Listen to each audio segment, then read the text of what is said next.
Oats. So while Devin gets warmed up, I got to tell you the gnarliest shit that ever happened. I can't wait to hear that. So, and some of this may not be able to get onto the show. Devin's always been dialed. He's playing Blades. I'm playing fucking battle axes is what I'm playing. Mikey Taylor, Blades. An old classic from the 90s. I mean, that was an 8.9. It was just toey. Yeah, but it's low. Told Brett that frickin' shaft, the whole club feels like I'm swinging a battle When axe. you're hitting it and I'm watching you warm up and I'm thinking to myself, I go, what's going to be the thing that could change me the most? I was thinking it seems like a shaft flex thing for whatever reason. I don't know why that's what I thought, but I was interested to see what the softer shafts would do. Okay, it's all right.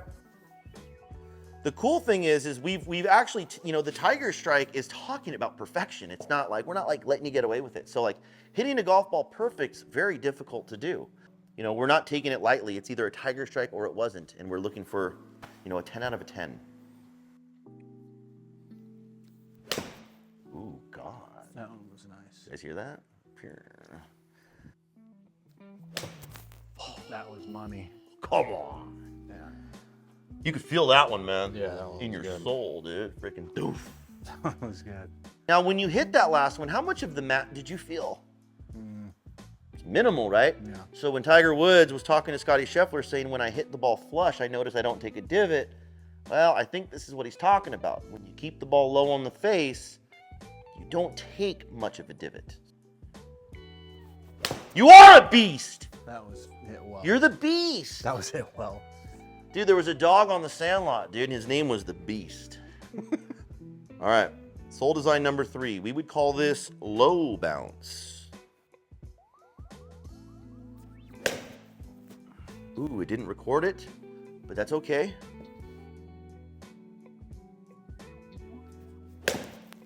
That was close. Yeah. See, and this is where I see a lot of pictures on social media where they'll display what you have right there and everyone's bragging about it. Call that good. Well, I'm like, dude, I just got fit. I'm so dialed in. And it's like, bro, you're not dialed in. That's not dialed in. It looks dialed in. That is geometric center. But I promise you, if you hit the ball there for the rest of your life, you will not be the best golfer that you can be. A little lower on the face controls all variables. You're letting the devil through the window. Here you go. There it is. Yeah. High bounce. There you go. Medium bounce, low bounce. To me, when I look at the consistency of heights, I would place my $10,000 bet on the middle club, which is Soul Design number 2. I'm going to think that this one is the winner. Let's see what it says. Dude, I hit it a hell of a lot further. Well, so the first thing we're going to look at is ball speed. And we're usually looking for a combination of how fast and how consistent. Now, in this case, nothing's going to beat Soul 2 because it's 5 miles an hour faster than everything. Right. It's just better. Better launch condition. So look, it's the lowest launch with the highest amount of spin. Why? Because it's hitting the lowest on the face. Okay. Wow. Okay. So you need to be playing a medium bounce design, and the club that you came in with today is low bounce. Now, is the bounce design, when you're talking about bounce design, does that change the low center of gravity on each club? Nope. These clubs will have all the same center of gravity.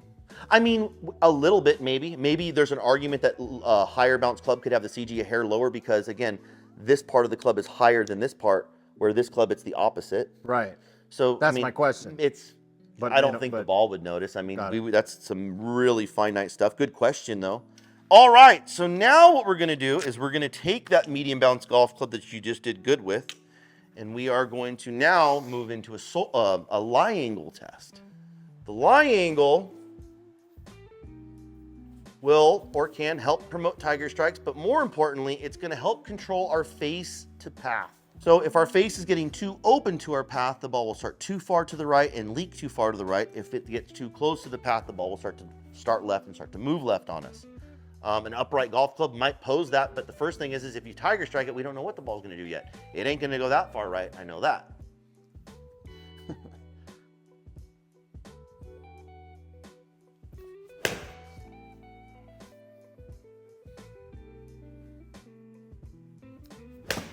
Ooh. Money. Yeah, very money. All right, so this is a shot that I want to pay attention to. Close to 170 yards in the air, but what did the ball do? Okay, that ball actually had a little bit of right spin, only 64 RPMs. That ball just started right and just flew straight. Straight. Those other ones were kind of peeling off. Yeah. That was pretty dope. Ooh, buddy. Okay, I'm gonna give you one more because after those last two, I just think you deserve one more because the first one wasn't kind of as good. It'd be kind of cool to know out of these clubs, because we're only giving you 3 tries.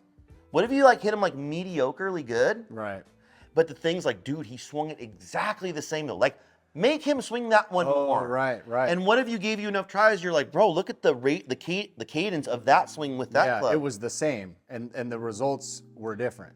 Maybe. Right. You don't know. Do you want to tap into the one he can repeatedly swing the same, saying, hey, he'll figure out the little nuances? Right. Who knows, right? Right. Or do you want to give him the one that he's not swinging as consistent, but he just got lucky 3-1 in a row, and it won the damn test? Right. Yeah.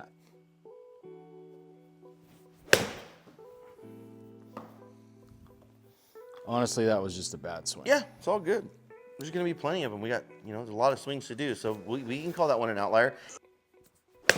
Closer.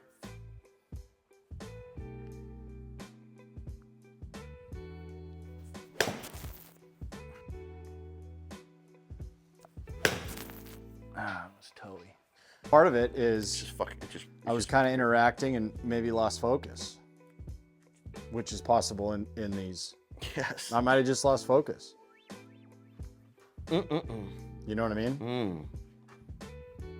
So, yes. So what happens in this line of work, or at least my line of work, or how I like to go about my line of work, is as soon as someone says something like that, I don't just disregard it and be like, I go, man, maybe he should be in a room by himself with no one in there, soundproofed. Let him get through these things, get the data, and get the fuck out of here. Right. Instead of like this. Yeah, exactly. I mean, that's a valid argument. And it's like, if you're trying to control the variables, is the conversation a variable? Yeah, absolutely it is. I mean, if you keep thinking about it, you're like, yeah, now it's a mental thing. Like, right. I was in here, I was focused, I tiger striked it, we got excited, we talked, and I chunked the next one because we were whatever. Maybe this is the idea that the remote fitting is the way. Take the person out of it. Why do we need a person if we got the system? If we have the process, if it can't be screwed with, why not let you take your time, go through, what if you went through your routine? What if it didn't matter how long it took? What if you had 2 days to do it instead of 1? So what we need you to do, so this is actually not our fault, this is your fault. And the reason why it's your fault is because you should have your damn routine and you shouldn't let us dictate your game. See? Agreed. Yeah. So take ownership of your game. Let's go through our routine. Let's hit some good shots. Ooh. First little thinny. That one was thin. Thinny.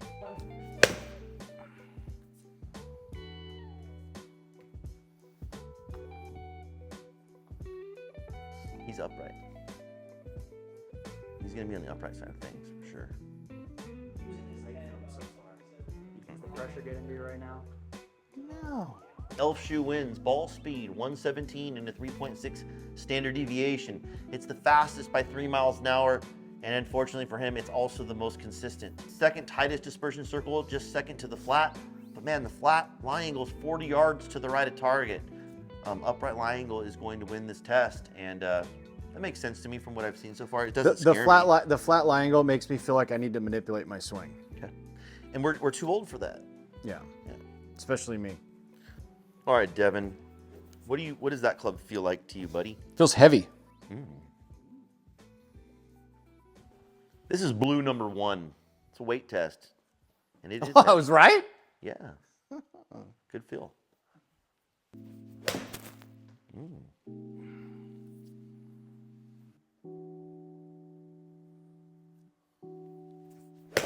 Oh, that was ugly. One more.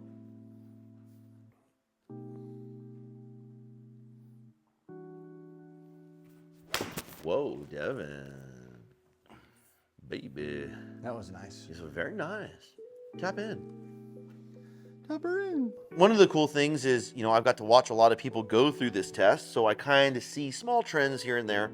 And really, when you start to see a trend starting to happen, someone will come in here and do the opposite. So it always keeps you on your toes. But when we talk about where this airplane's landing on the runway, it's very common that people will grab that heavy club and that airplane starts crashing into the ground a little earlier. Right. And as the club gets lighter, they start to kind of skim the ground a little bit softer and softer and softer. So for some people who are hitting everything thin, the heavy club can help. But for people who are hitting chunks all the time, a light club can help. Don't know what's going to happen with you, but I hope that one of these lighter weights starts clipping it a little bit better than that last one. That's what I'm hoping for.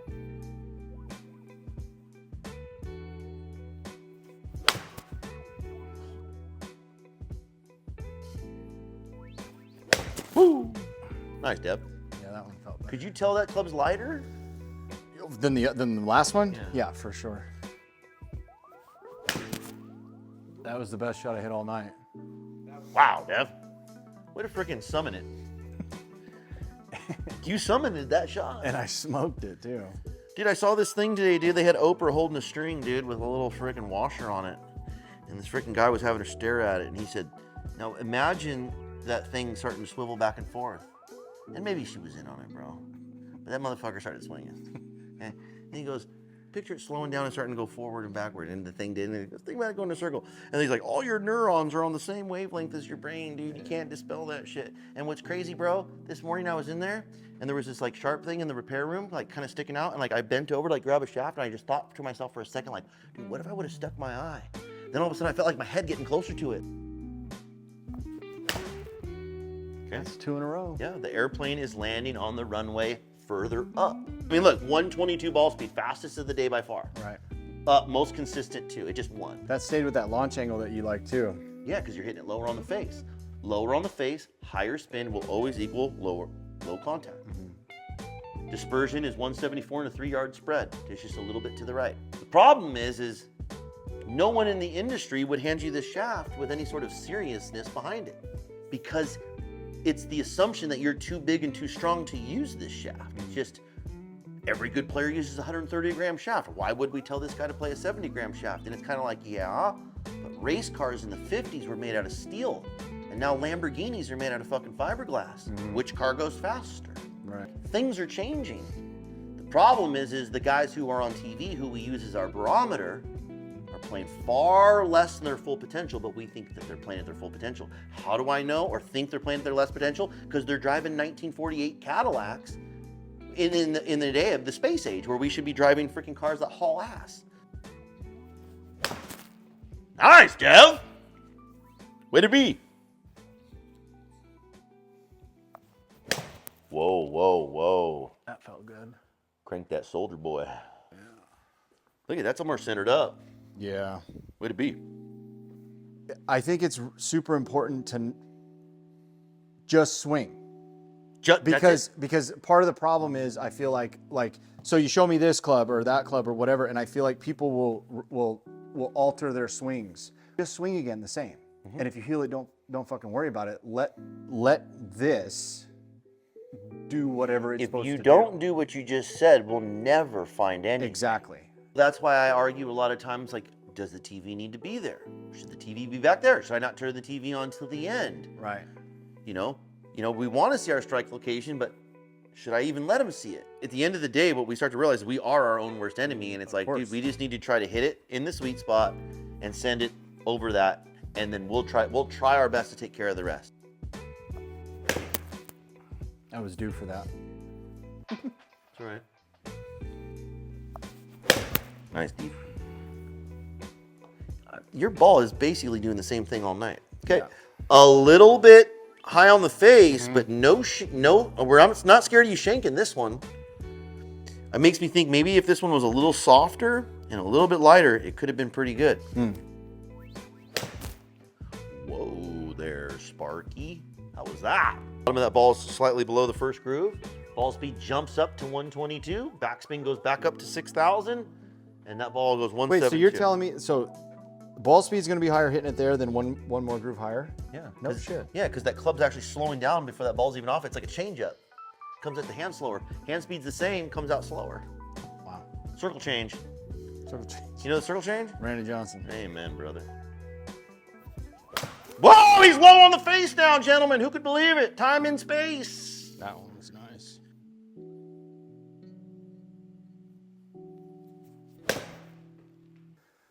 Dude, still though, dude. So what I find interesting is profile number one I'm not getting them was in. the deepest in the heel, and Right. these other twos weren't. This would be a scary one to place a high wager bet on.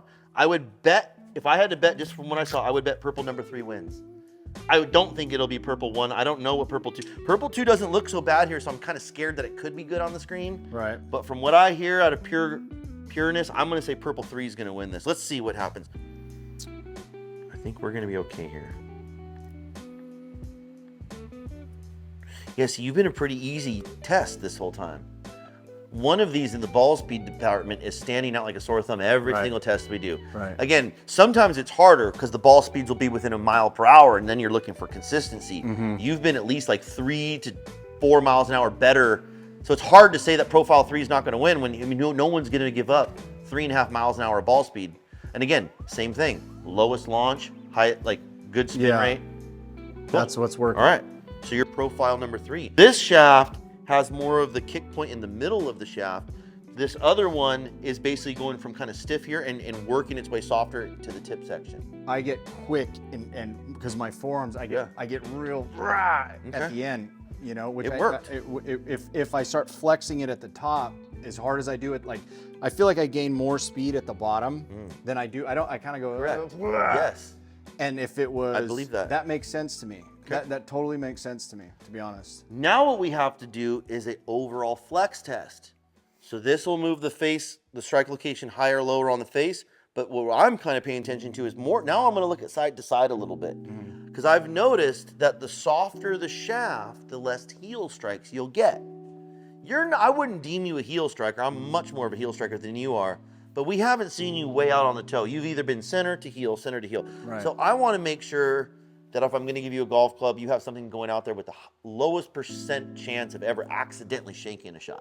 Just take the hosel completely out of the equation. You know. You got any predictions? Is your mind working? Yeah, it looks like I'm going to be trying something lighter weight with a more upright lie angle with kind of a mid-bounce sole. So yeah, I've definitely got some ideas. I'm interested to see what's going to happen in the swing weight test. And another thing for Devin, we can start moving the weights around across from side to side on the weights of the head and see if we can really dial them in a little bit further. But yeah, I think when we put together the end result, we're going to see some really cool stuff. I do believe that. We're on flex number 2. Had a decent showing with flex number 1. He's very consistent. He's keeping the ball kind of starting out to the right, staying out to the right. We're just trying to get a percentage of tiger strikes under our belt. All right, here we go. Oh my God. I do notice in this shaft flex test, the softer the shaft, the lower on the face and the more towards the toe because it's drooping more and deflecting more. This golf club has the sweet spot. The sweet spot's called the CG, center of gravity. Now, I'm not a physicist, but basically what happens in physics is the butt end of this club, for whatever reason, when this club's being swung around it, the sweet spot of this golf club and the butt end of this golf club are going to line up. So this sweet spot right now is that way of the handle. So at impact, this is going to go like this. Oh, I've seen that in slow-mo stuff. It goes this way. It, So it bows. like I'm catching a fish, Yeah. but it also bows this way too because the CG is a little bit behind the shaft too. So the shaft goes this way a little bit. Okay.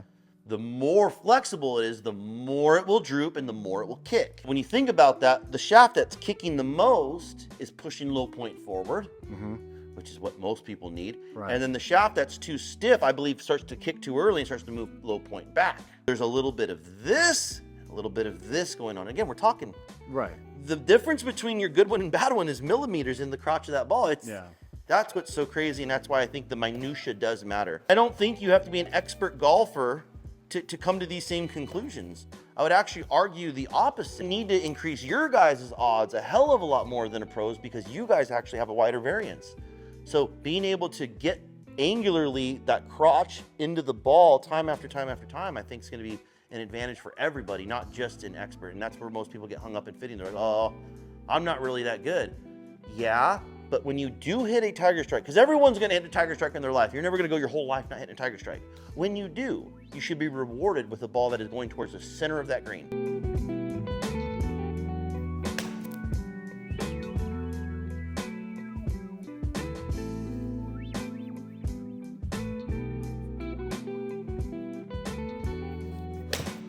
Oh wow, look at that. Now we finally have one we can like really look at. Right. Flex number 2 and flex number 3 seem to be our point of interest. They both launch the ball low with a decent amount of spin. When we look at it, this is an interesting one. Dispersion is good on both. It looks like we were more consistent with ball speed in flex 3, more consistent slightly in launch, better with flex 2 in spin rate consistency, but 173 in a 3-yard spread closest to center line is going to be hard for me to wiggle out of. I would give this one to flex number 3. So that means we need an upright lie angle with a medium bounce, with a lightweight, with a softer flex. So, you know, your club that you came in with today is not stacking up too well. Every single one of them is proving there's something out there that's better. Yeah. So again, like who wants to make golf harder than it needs to be per se? Now for the most new test that's been introduced. This is dope. These 3 clubs weigh exactly the same amount, but this club, like all of the clubs we've hit up to this point, has 24 grams of weight in the head. Those are what those screws represent, 24 grams. This is just a normal built golf club. So it's swing weights, the balance point is D3 or D4, something like that. But in this club, outside weights have been taken out, the 6-gram weights, and these are only 1-gram weights. So I've taken 12 grams of weight out of this club head, and I've redistributed that 12 grams into this part of the golf club. So the club weighs the same, it's balancing different. This club, I've taken all the weight out of the head, 24 grams. I've put all 24 grams back into the handle. So now this thing balances even higher up on the shaft. Got it. So they all weigh the same, they're just tipping from different angles. This is a test that you're only going to be able to test at Foreward Golf because we're the only club that allows you to take that much weight out of the head, and then you can obviously anyone could repurpose it, but you got to be able to take it out first. So this one's more of a traditional style club. So if you bought a Shrixon or Titleist or TaylorMade or anything, it's going to be closest to this. If you do best on any of these tests, well, you start to get real slim pickings on what you're going to get. You kind of almost force yourself to have to get in a Foreward club if these things are, without a shadow of a doubt, better than everything else that we've seen. So this test is very much an advantage for Foreward Golf because we have a 2 in 3 chance of showing you that there's something better out there than what the industry can provide us. We've done this test with probably 8 people so far, and one of them is with one of the best players that I've had in here as far as ball strikers go, and he ended up getting the most weight distributed, like taking it all out of the head and moving it all into the hand. He's like a pro golfer, and I'm telling him, hey, play a club that no one's ever played before, and he was hitting the thing for like a month and was like, this is the best iron I've ever had, like I can't deny it. Built him a whole set, and he texts me literally more often than I'd like to admit about how much he loves that club and how much it's changed, like his long iron play especially. Nice, Devin. Wow. Really fired up. Jesus. Oh, that was a bad swing.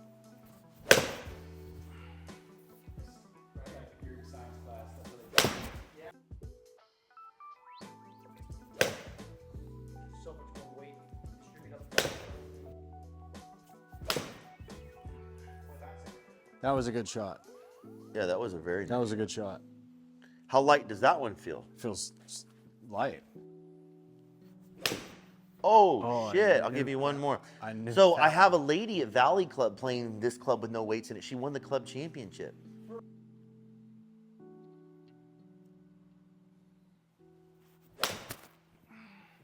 Give him another one. It feels like my hands have more control of the head. Literally taking the CG of the club and you're moving it from here. And again, this is what's crazy. Here's D4. There's B4. It only moves like 2 inches. You know, you think D4, B4. It's not.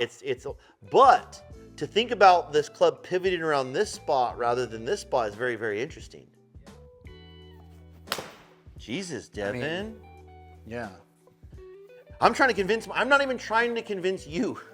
I'm trying to convince myself that this is correct. That's literally No, I get how it. I get I get down. it. And it's like, I just would like to see one more. And if it's good, fuck, you haven't hit 5 good ones in a row tonight. I will sign off. Okay, little right, but the airplane is landing very consistently on that runway. Yeah. Those ones all right there, that's tigered out. Yeah. All right. Swing weight number 3. No reason to even look. It's really, really good. Now, what I want to do is I want to put up. Wow, I like that my spin rate got up there. I know. I want to That's put all the winners together, and I want to see out of this whole test so far, who is the actual best club out of all of them that he's hit. Sole Design number 2 averaged 122 ball speed. Sole weight number 3 was 122 ball speed. And swing weight number 3 was 122 ball speed. That's interesting. Yeah, light. You're like light. Right. Swing weight number 3 was the most consistent by everything that we see. Here's what we'll do for fun. I'm gonna take, so it looks like you like light shits. So what I propose to do is I'm gonna take all the weight out of this head. There will be no back weight here. This thing's just gonna be fucking freakishly light. Yeah. Half the cool things I've ever discovered in this is just throwing a Hail Mary and seeing what happens. I wanna see this first, see your ball flight.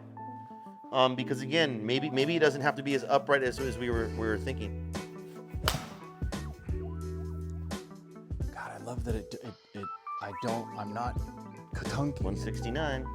Yeah, that's what you don't want. The kadunk is I what hate the kills. katunk. Oh, the tunk. I took all the weight out of this head so that this shaft's now playing stiffer than it is. I know he should be in a softer. The shaft flex is interesting because now you took all the weight out of the head. So it goes, how soft do you have to go to make it equal what you got initially? Weird. Wow, first super duper. This is how I like to fit. I like to go, wow, 2 of these tests, you've proved that you like light. Yeah. Let's tap you out, make you go too light. There's a point of diminishing return in everything. So what's interesting to me, and this is what I have to really work out when it comes to this shit, is do you try to mastermind all the data and extrapolate a club that the dude's never hit before? Or do you just play it safe and say, well, the best numbers he did was with that club by far. That club right there is way better than the club that he came in with. I've got good data with one club. Why not just go with the guaranteed win? Like, what if I told you were going to win by 1 run tonight? Right. Would you take the win? Right. I'm not looking for a perfect club. I don't even know if it exists. But if I give you a substantially better club than what you walked in with, I think Foreward Golf's done his job. Yeah. So give me 1 to 2 more with this one. And if these ones are, pretty good, I would probably be trying to make something similar to what this club is.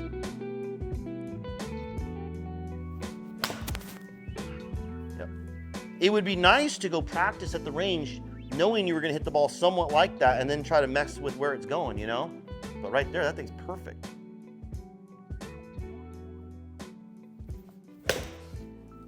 Wouldn't have hated the golf shot. I don't think it was terrible. I'll take one last one. Maybe just a touch softer, maybe. Fucking ball was moving. Way to go about it. It's a good golf shot. You've had more shots with this club than I've allowed any other ones, and none of them have been terrible. That ball flew 169 yards.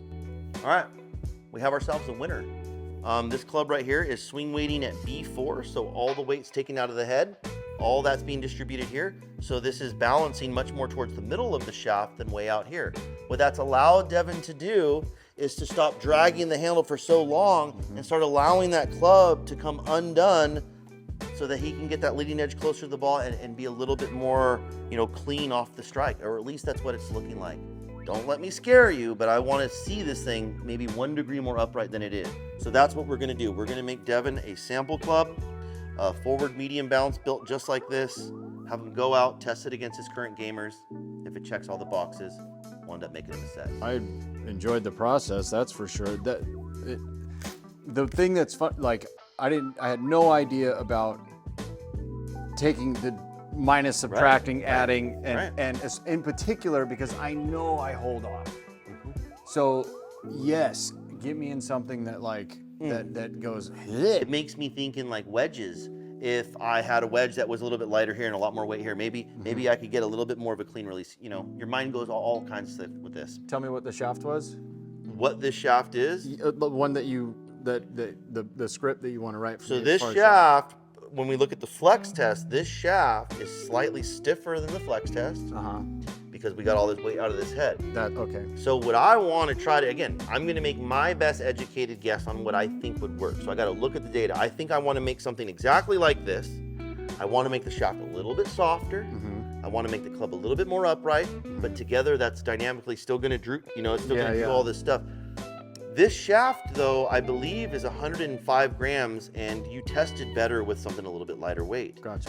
What I like to do is I like to maybe put the prescription together chasing the data first. Because if you do that first and it's not right, we can just X-nay it. We'll use this as our baseline, but I want to use the prescription all the way. So I don't know, I'll surprise you. Yeah. I mean, that's kind of the cool part. Cool. Go to the range, test it, and see how it goes. So that's what we'll do. After we get some thorough testing in with Devin, after he gets a sample club, maybe we'll sit down in the podcast room and tell everybody, Oh, you know, what you noticed and how the differences were and all the rest. Yeah. See how many times it takes to get it perfect. All right, guys. Well, hope you guys like the vlog style fitting. Hopefully get this edited real nice for you guys. And this is how you guys will be viewing it. Anyway, until next time. Thank you, Chad. Appreciate you. That was dope. See you.